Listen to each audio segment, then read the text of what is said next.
Good evening. Welcome to Fort Leonard Wood. I'm Colonel John Riley.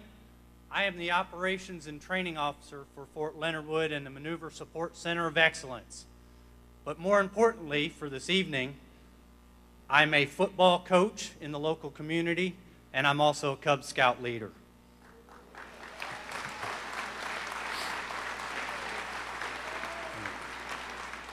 Welcome to Nutter Fieldhouse. For over 70 years, this facility has served Fort Leonard Wood and the local community, hosting events ranging from changes of command to community proms. A great facility, just had a new facade, and we're glad you could be here with us this evening. Distinguished guests, ladies and gentlemen, friends and family of Fort Leonard Wood. Just a few administrative remarks before we get going with this session.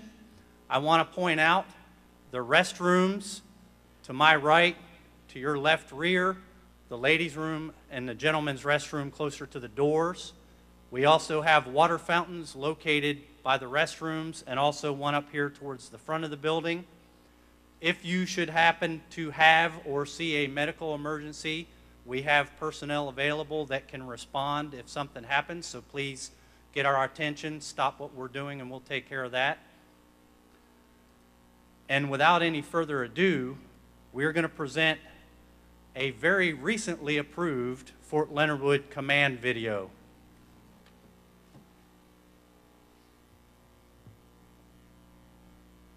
Fort Leonard Wood is a thriving and prosperous installation with a diverse mission. Over the last 70 years, the installation has evolved from a small basic training post to a premier Army training center of excellence. Fort Leonard Wood is a valued asset and has proven to be a great investment for the United States, receiving gains in prior base realignment and closures, including the U.S. Army Engineer School and Brigade, U.S. Army Chemical, Biological, Radiological, and Nuclear School and Brigade, the U.S. Military Police School and Brigade, and the U.S. Army Corps of Engineers Prime Power School. The Department of Defense has also entrusted Fort Leonard Wood with critical joint and inter-service training and efficiencies in discretionary moves. We are home to a U.S. Navy detachment, a large colonel-commanded U.S. Marine Corps detachment, and sizable U.S. Air Force detachment. These detachments provide select training for nuclear, biological, chemical, engineer, military police, and motor transport disciplines, and share training and resources with their counterpart U.S. Army schools on post.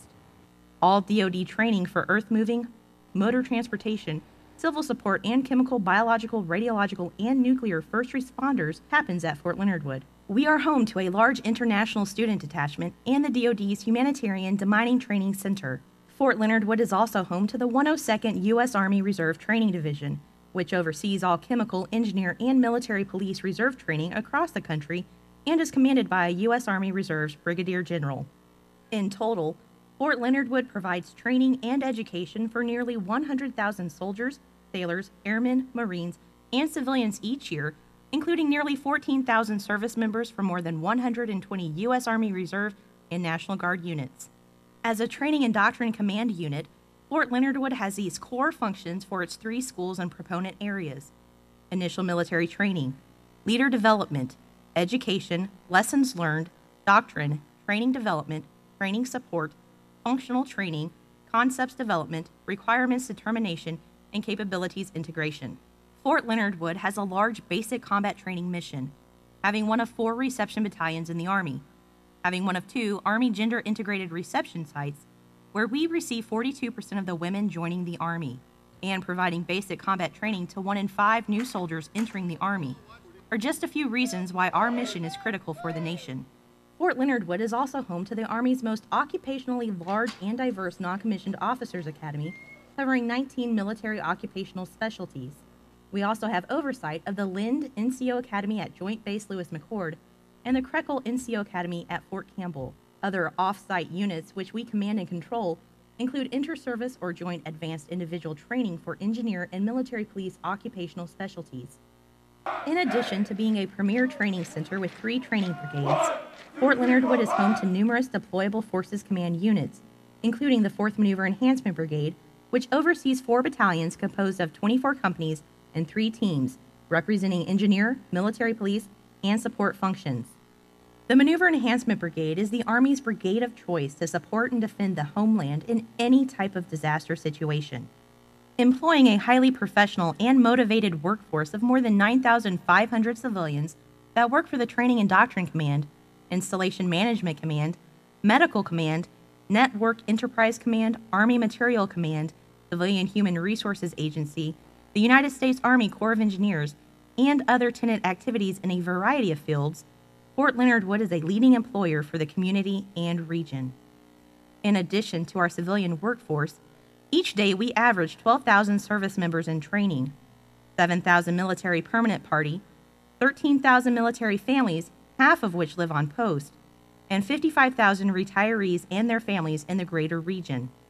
The daytime population of the post is about 34,000.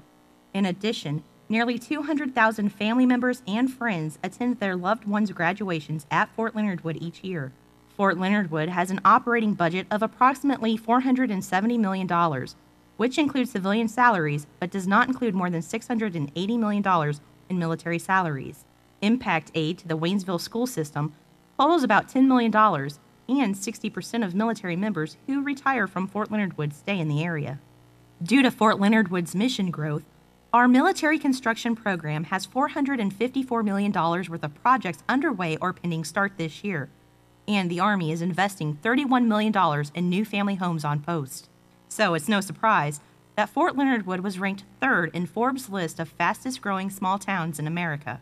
Throughout Fort Leonard Wood's tremendous growth, two things have remained constant: our leaders' commitment to providing service members and their families a quality of life equal to their service, and the overwhelmingly positive community relationships and support. The unparalleled support from the state of Missouri includes numerous acts of legislation directly benefiting veterans, retired military, and current military members and their families, with tax benefits, unemployment allowances, tuition assistance, and ease of transition for spousal professional certification and for children in public schools. Families residing on post live in new or renovated homes, and many single soldiers live in new apartment-style townhouses. Children of service members living on post attend the acclaimed Waynesville School District, which has high marks in academics, athletics, and the arts, as well as state-of-the-art new facilities. In addition, military, family members, and local residents can pursue higher education on post at Missouri's sixth largest degree-granting institution.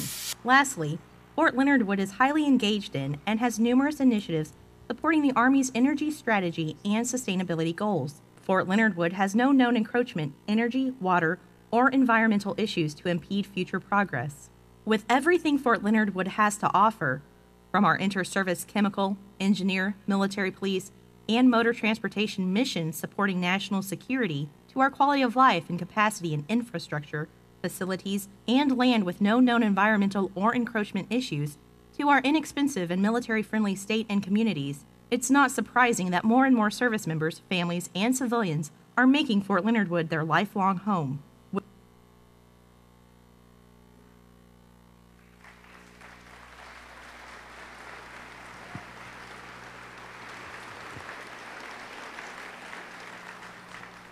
And with that, I will turn the microphone over to the Commanding General of Fort Leonard Wood, Brigadier General Mark Inch.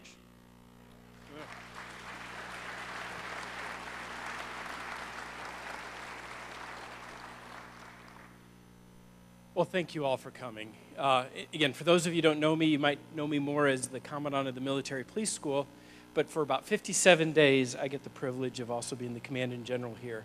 And I am just amazed at this turnout. You are making the writing of the first paragraph of my report so easy.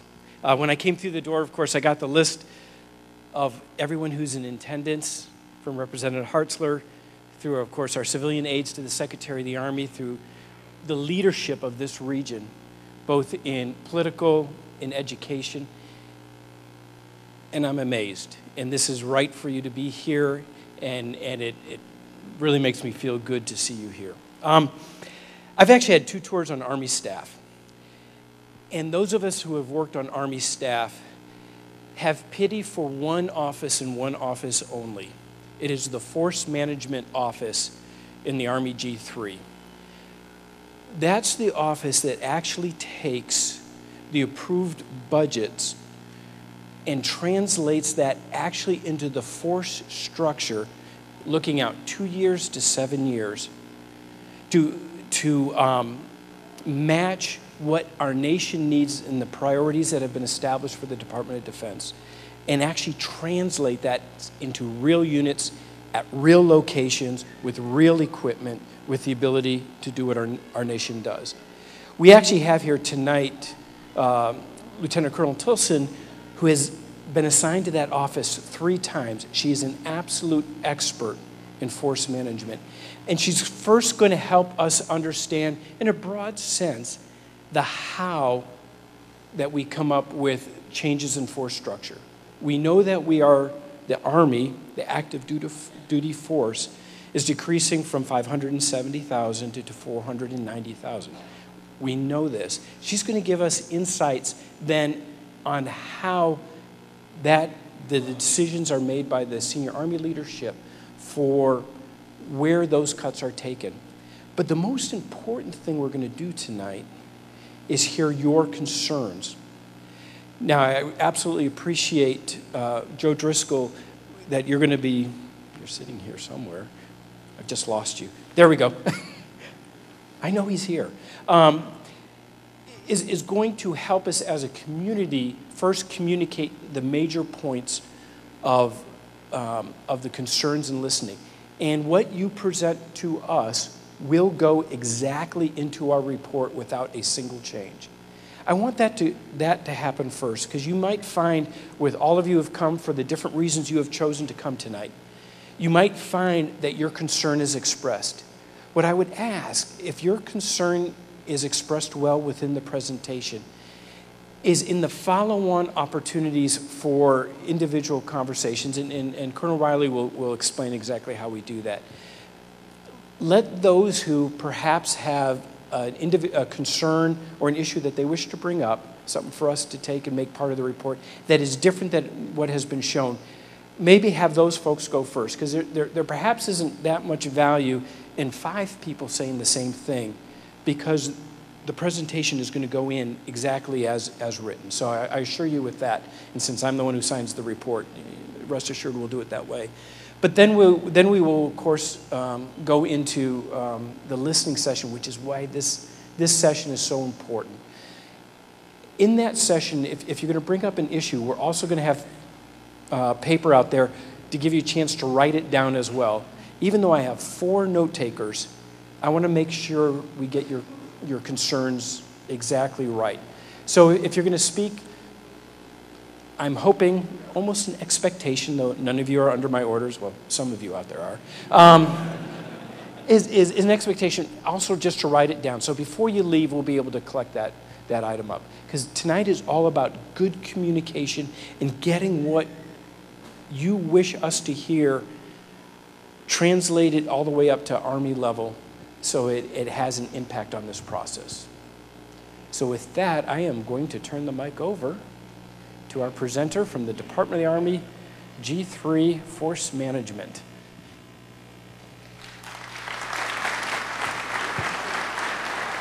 Thank you.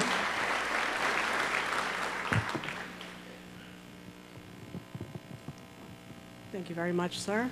Hope you can all hear me. Wow, it's the first time I've seen all the folks that are here. Oh, what a great turnout. Appreciate that. Sir, Representative Hartzler, representatives of Senators McCaskill and Blunt, civilian aides to the Secretary of the Army. I'm sorry, I'm getting faces. There you go. Elected and appointed state and local officials. President Wolf and members of the...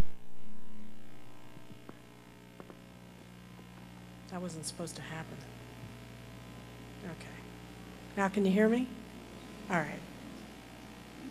President Wolf and members of the University of Missouri System, Superintendent Dr. Judine Blackburn, community leaders, and friends of Fort Leonard Wood. Okay, now do we have it? All right.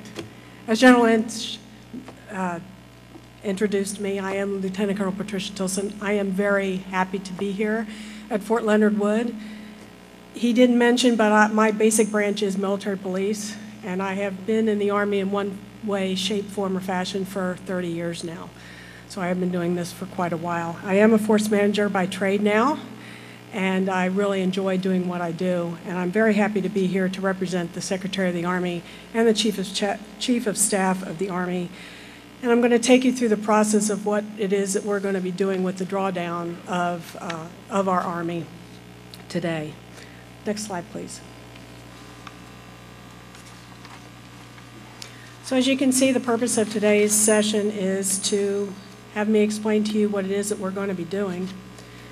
And more importantly, for us to sit down and listen to what it is that you want to tell us and have us take back to the Secretary of the Army and the Chief of Staff of the Army. Tell us what makes your community so special and why you love it here and why you want to keep it just the way that it is. More importantly, I want to tell you that no decisions have yet been made. This has nothing to do with BRAC. This has nothing to do with sequestration, okay? No decisions have yet been made. The leadership of the Army understands that we have some tough decisions to be made. You all know what economic constraints that we are in right now, and you know that we have some very, very tough decisions to make. Next slide, please. All right, so this is what I'm going to be talking about. Most importantly is the last bullet. What is it that you want me to take back to the senior leadership of the Army? Next slide, please.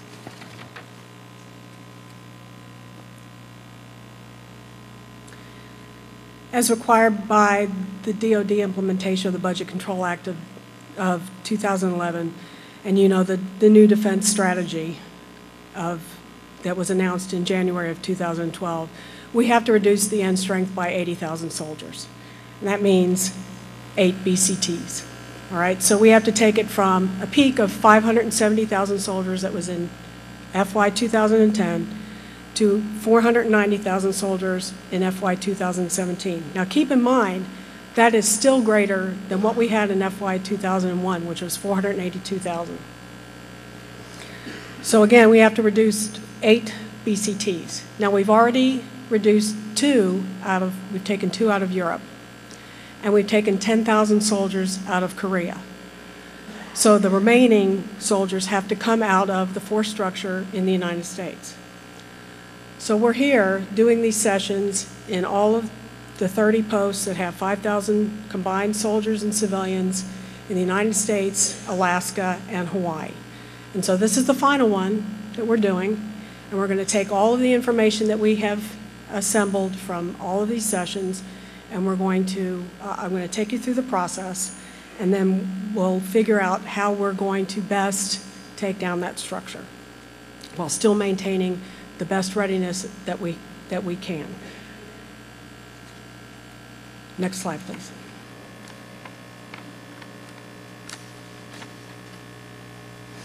All right, as I mentioned, we've already taken 2 BCTs out of Europe. 5th Corps Headquarters, when it returns from Afghanistan, it will be inactivated as well. And there were also some other associated support units that will also be inactivated in Europe. As you know, we had the programmatic environmental assessment that concluded on the 21st of March. That's where you all submitted all of your comments that we read, and then we signed, the Secretary signed the finding of no significant impact on the 4th of April. And we concluded that with the drawdown that there would be no significant environmental impact. That is not to say that there would not be any significant socioeconomic impact. Next slide, please. All right, this looks a bit confusing, but I'm going to take you through it.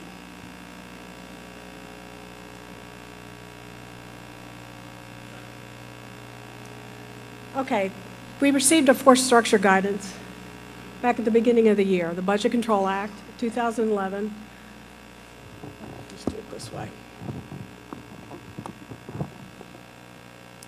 the current defense strategy, the total Army analysis, which is the process of how we determined what best our units are going to look like that best meets our mission capability. As I just discussed, the programmatic environmental analysis that you submitted your comments. And here's where we are today with the public listening sessions. And I'm going to talk about the quantitative and qualitative analysis in the next slide. Then we're going to take all of this information and we're going to weight it and make stationing recommendations. Now keep in mind, all throughout this process, the senior leadership is completely involved. They're getting briefed 2, 3, 4 times a week on what's going on. And before we make the decisions at the 2- and 3-star level, we will decide what different courses of action best to complete this action. Then it'll go forward to the approval of the Secretary and the Chief of Staff. And then we'll publish the Army's structure message. And then it will go forward to members of Congress, and then they will vote on it. Next slide, please. Okay, so what is the quantitative analysis? Well, we take the military value analysis, which is each post, and we weight it based on what kind of training you do, what kind of power projection, how are you going to get your units from one place to another, what's the well-being, how are your medical facilities, your child care facilities, your schools, that type of thing. Mission expansion in your geographic distribution. Are all your units co-located on this post? Or do you have your command element here? Do you have other units that are located elsewhere?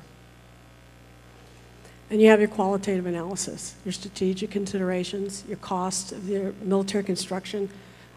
I've been here on this post back when the military police school first got here. And of course, I've been here now. There's been a huge amount of military construction that's gone on this post. You can see it. It's still going on with all the housing that's being built. The proximity to your airport of embarkation, your seaport of embarkation, statutory requirements, your environmental and social economic impacts, which is the PEA that we just talked about, and the most important thing, the community input, which is why we're here today. Next slide, please. And with that, we'll turn it over to the community.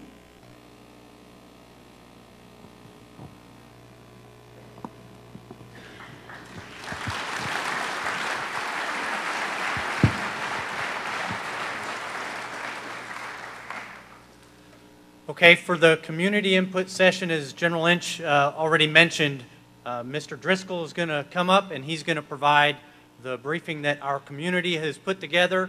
And then after that, I will provide guidance and instructions on how we'll receive input from the rest of the assembled folks here. So without further ado, Mr. Driscoll.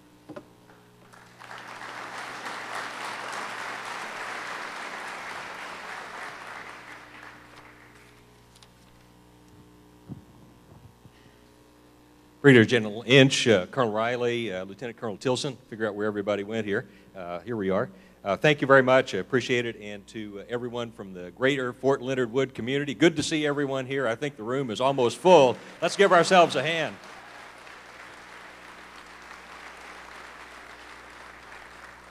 This has got to be one of the largest crowds that's ever assembled in this hall, I think, from the community. And I think we should be very, very proud of that. Ladies and gentlemen, I'm Joe Driscoll from the Leonard Wood Institute and the Sustainable Ozarks Partnership. But more importantly, I've been asked by community organizations in the region to do some introductions and to provide a presentation on behalf of Fort Leonard Wood's communities. Our purpose here this evening is to remind the Army, Colonel Tilson, Lieutenant Colonel Tilson and others, and ourselves about the tremendous amount of support that exists in this region and in our state for Fort Leonard Wood, its mission as it exists now, and however that mission might be in the future. We're passionate about the fact that this community supports this installation and the Army's mission as much or more than any place else in the Army, and we're very happy to tell that story.